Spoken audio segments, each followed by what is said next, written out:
Let's just start. Today I wanted to talk about the discussion number 1 that's coming up next week. There are 12 discussions in this term, and the discussions are on discussion boards. So when you hear me say, the discussion assignment, then it's on Blackboard and it's in the discussion board. It's not a physical discussion that takes place. They just call it that. So if you look on the course calendar, next week we'll be migrating away from that website, but I'll keep the calendar available to you because it goes through the whole term. The first discussion is due next Friday, and I didn't want to wait until you had availability to see the question and orient yourself to the Blackboard and all that stuff to present you with the expectations for that discussion, and also to give you the topic so that you can start thinking about it, because it involves Beowulf and it involves Gawain. So the topic is something that you could already start thinking about, and I'm going to make some suggestions about kind of working on it leading up to the due date.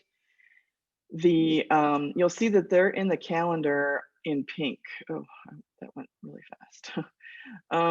They're in pink. So you'll note that we have one this coming week, we have one the week after that, and there are some weeks where there's a break, right? So there are times when we don't have a discussion due on a Friday because there are only 12 for the term and there are 15 weeks in the term. So there are a couple of strategic places where there's not a discussion, and usually that's because there's an essay coming up, or in the case of March, it's because I didn't want you to have to do one on midterm week.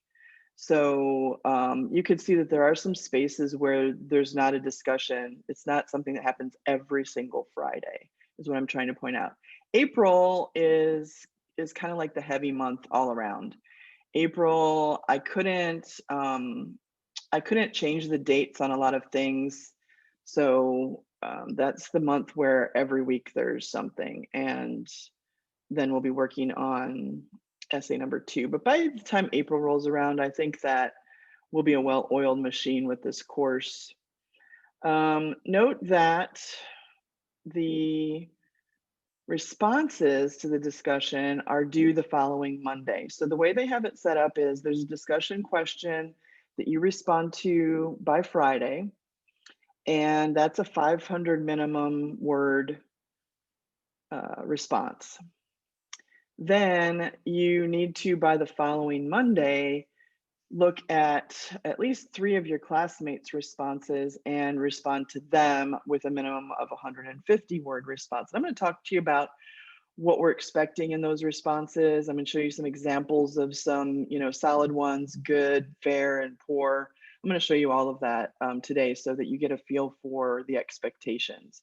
I want you to hit it out of the park right away. I don't want you to, spend half the term figuring out what's expected on those. But you'll note that you need to finish those responses to your classmates by the following Monday. So every time there's a pink due date on a Friday, there's a due date the following Monday for the responses. And and that's the system. Really, the discussions are the only assignments that we have in the class. There are also 2 papers and 2 exams, and that's it. So there's not going to be a pop quiz, there's not formatives. Mainly it's discussions and reading and showing up to the classes. Is pretty much it for this this term. I'm going to go back to the temporary website here, and if you click down here where it says discussion expectations for today's class period, I want to walk you through what we're expecting on the discussion responses and how to respond to your classmates. I'm only going to do this once. After we do this with the initial one, obviously you'll know what to do after that. But I want you to already be thinking about next Friday's discussion. And so today's a good day to go through that. So there are four main things that we'll be grading on for the discussions. Number one, it needs to be a meaningful contribution. It has to have an insight and give your own perspective. It shouldn't be something that you found on the internet. It shouldn't be something that's just summarized.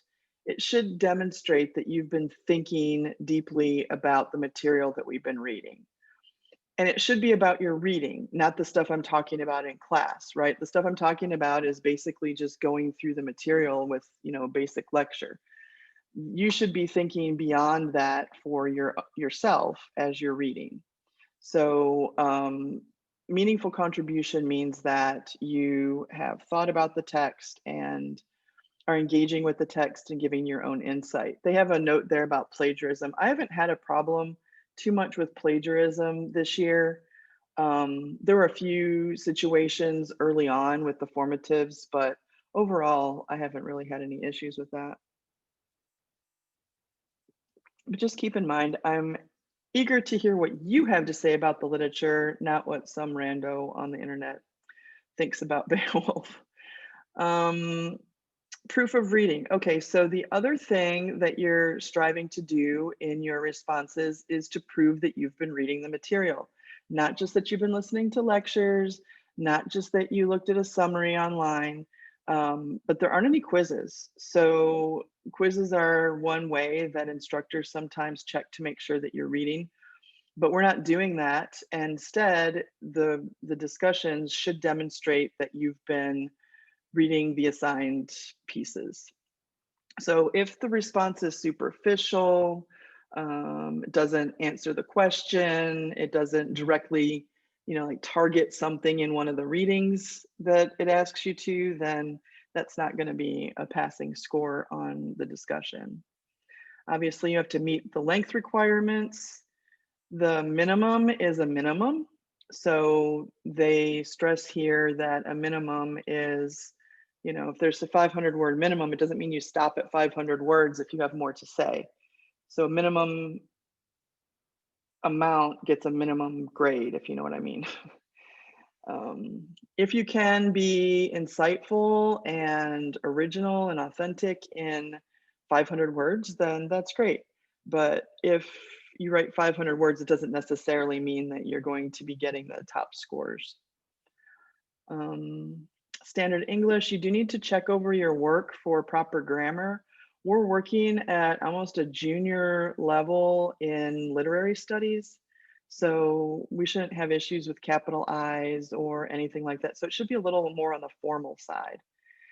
I say work in a Google Doc on the topic, like leading up to the week. Like as soon as we talk about the topic today, nothing would stop you from starting to work on your response in a Google Doc. You can run Grammarly. I don't know if you have the Grammarly extension, but it's free. You can get the Grammarly extension and it will help you with all of those things. And then when it comes to the due date, you can just copy paste it into the Blackboard discussion and you're good to go. So that way you can kind of work on it as we continue through the pieces. But it does say here a strong discussion post can be negatively impacted by poor mechanics. So double check your commas and all that good stuff. I'm not going to ask you for a word count. I'm pretty experienced in looking at a text and figuring out if it meets a word count or not, but there are plenty of tools online. If you're not going to use the Google Doc and you're just going to type it in the discussion, I don't know if the discussion board lets you tells you word count. I don't know if it does or not. Does anybody have experience with that? Do you know?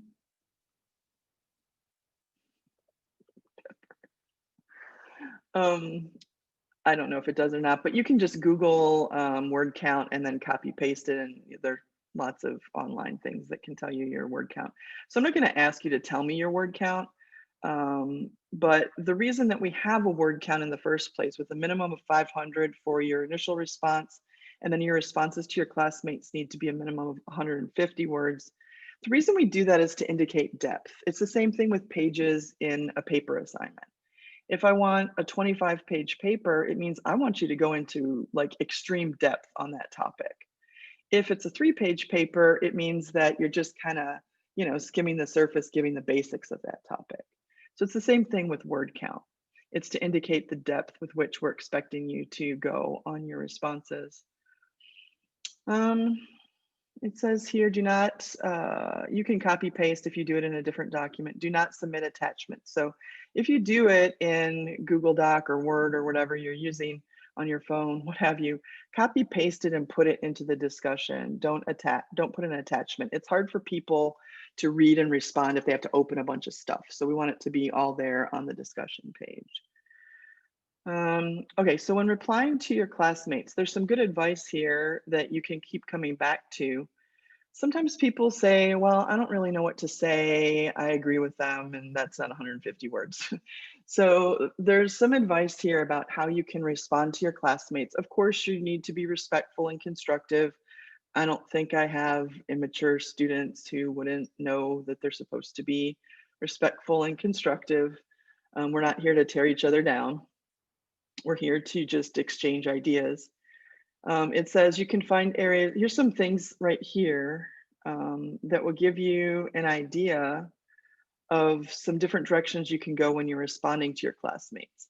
You can find areas of agreement. In other words, oh, I agree with you for this reason. I really liked what you said here. It made me think this.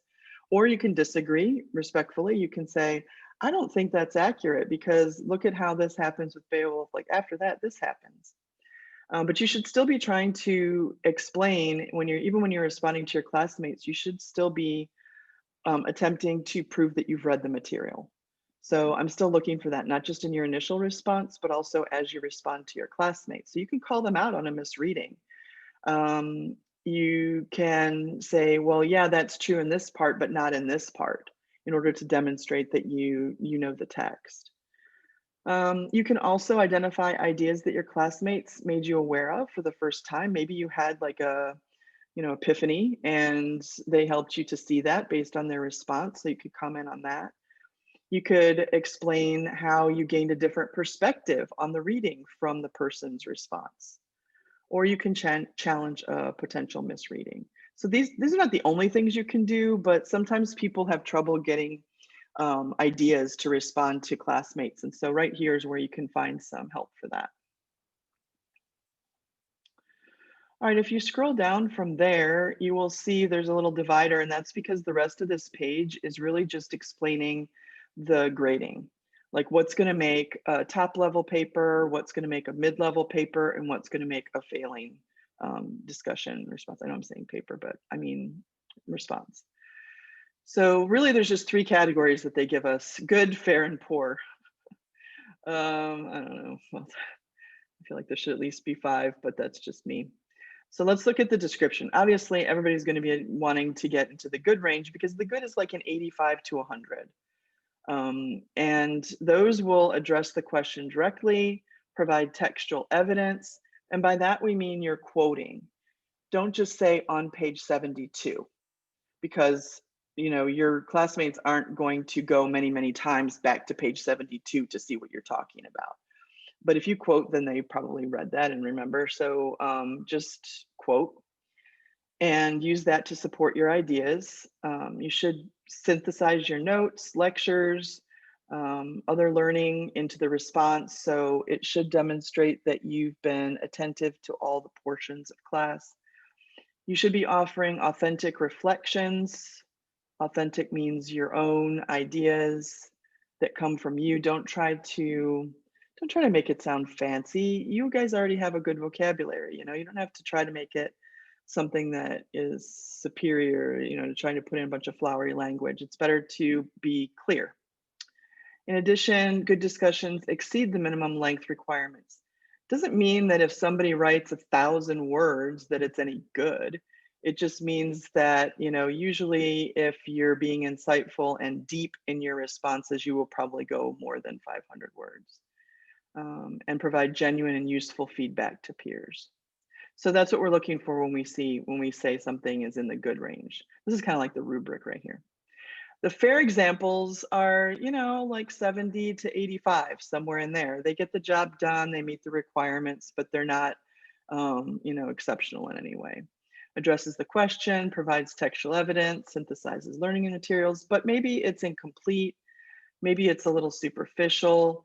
Maybe they don't choose the best textual support. Sometimes people who haven't completely read something will pull something out of the text that they just found and misinterpret it because of the context. So, if you pull something out as a quote to support something that you're saying, but that quote doesn't really support what you're saying, you just think it does because you're pulling it out of the text, then that's sort of like a tip off that there's a breakdown in the reading at that point. So it wouldn't demonstrate a full understanding of the text in that case. It would make me think maybe there wasn't a complete attention to reading the assignments. Poor examples sometimes are off topic, they're summary driven. As soon as I see, like a few sentences in a row of summary, I'm thinking, all right, this person probably didn't read this piece on a deep level because summary is a pretty basic skill. So, you want to give evidence, but poor ones don't give evidence. They can't find anything to support what they're saying because maybe the idea is that they haven't read the material. If learning material is included, it's general, and so on. So, and there's a note here, a discussion post can receive a failing grade even if the word count has been met, like I just said. Just because it's 500 words long doesn't mean that it's insightful or has anything to say about the text. So just writing 500 words doesn't mean that you're going to get a good grade on it. Down here, I'm not going to read all of these examples, but just know that they're here. I'll talk about them a little bit, but you can come back to them when you're crafting your own discussion. The first one. This one is a topic, this is not from our course. This is from an American literature course that they use just to give an example of what we're looking for in terms of these responses. So what does a good one look like? What does a fair one look like? And what does a poor one look like? This topic is about a combination of this poem by Anne Bradstreet and, two poems.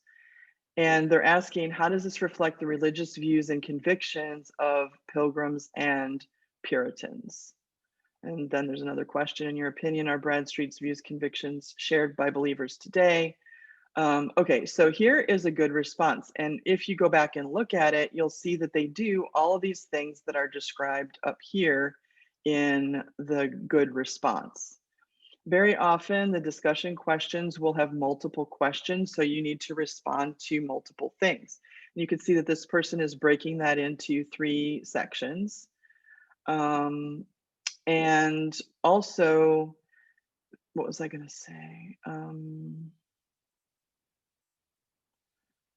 Yeah. Usually a section per question unless you blend them together in some other way. A fair response, notice that it's shorter. Shorter doesn't necessarily mean better or worse, but usually you can't go in depth without, a certain length. So this one is an example of a more summary driven thing, response. This one does quote and use the text, but it's kind of superficial. And then the poor one has some misreadings and a lot of summary. Now it's kind of hard to look at these and see exactly how they're doing on it without having read these pieces. But I will tell you that most of our discussion questions that we have for this term are going to be either taking 2 pieces and synthesizing them together, or synthesizing pieces with what you know about the historical time period, like they do here. They talk about the religious views and convictions of the Pilgrims and the Puritans. So if that's your topic, you have to take the material and also apply it to the historical material that we've been reading, and that's how you're coming up with your response. So before we look at the first discussion question, are there any questions about the expectations for these, or anything that you want me to repeat or go into more depth about for you?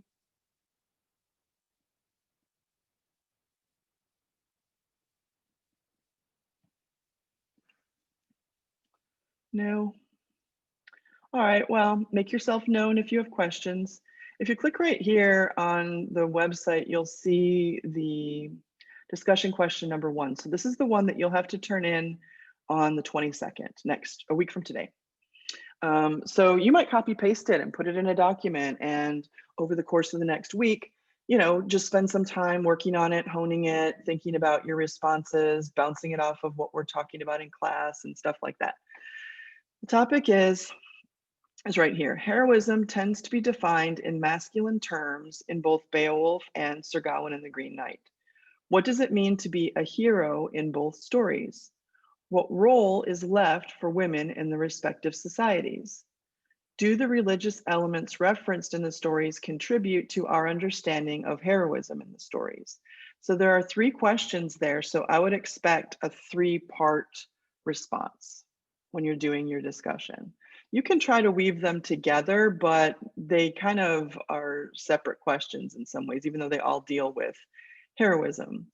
And so when you're responding to your classmates, you don't have to respond to their entire answer. You can just respond to one of the topics that they addressed. So let's look at that. Of course, heroism tends to be defined in masculine terms in these old things because it was a patriarchal society, right?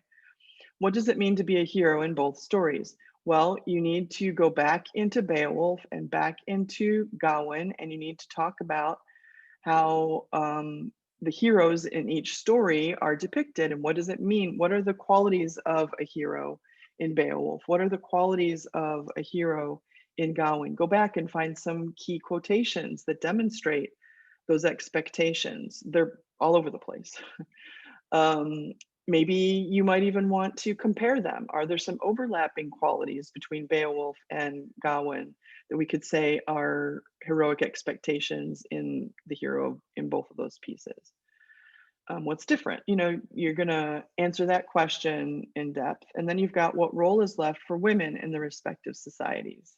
There aren't many female characters in Beowulf, and there are a few in Gawain. So what role do we have in these older works for women in terms of heroism? And then the third question, do the religious elements referenced in the stories contribute to our understanding of heroism in the stories?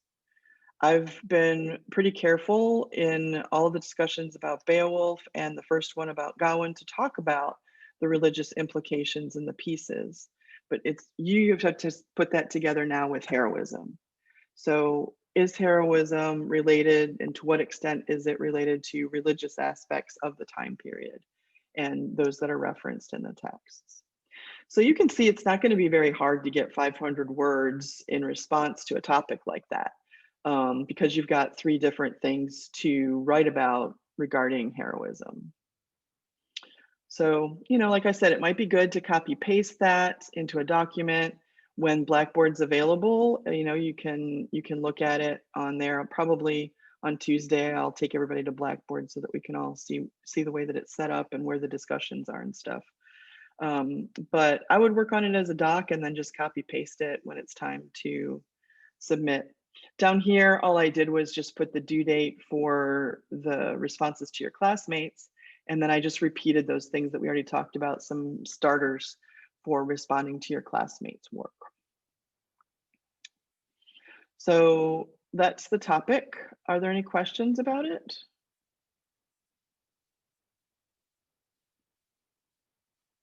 Anything else that you want me to go into depth about with the discussion 1 topic?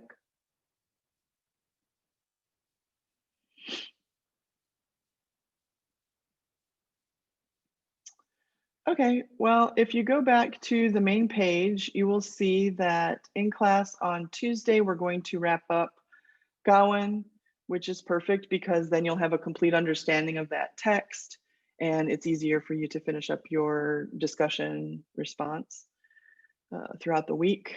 There's a video also to watch, and a few people have asked if we could have more of a discussion-oriented class. I don't know how that's going to work in this class with only 4 or 5 people.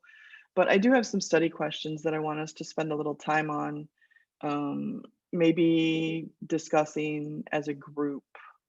I don't really like doing lectures. I know it's easier, but I don't think it's as interactive or as helpful for learning. So maybe we'll look at these questions together and have more of a interactive discussion over Beowulf and Gawain on Tuesday. All right. Hopefully, I've done a good job of explaining what you need to do on your discussions, and you can start that process so that you don't have to do it all on one day next week. But if there are any questions, just contact me. If you're not sure if you're going the right direction, you can share, a draft or a portion of your response, and I'll give you some feedback.